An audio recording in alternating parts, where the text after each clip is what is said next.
ഇന്നൊരു അത്ഭുതം കാണിക്കാൻ വേണ്ടിയാണ് ഞാൻ ഈ വീഡിയോ ചെയ്യുന്നത്.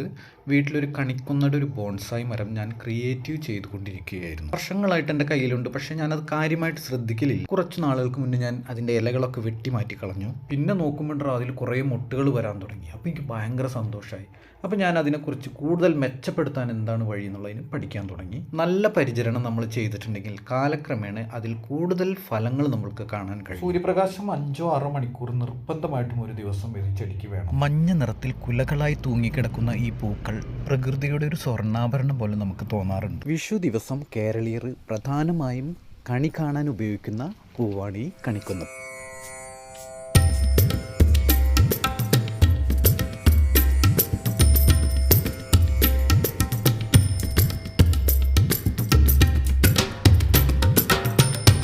ഇഷ്ടപ്പെട്ടാൽ ലൈക്ക് ചെയ്യുക, ഷെയർ ചെയ്യുക, കമൻറ്റ് ചെയ്യുക, സബ്സ്ക്രൈബ് ചെയ്യുക.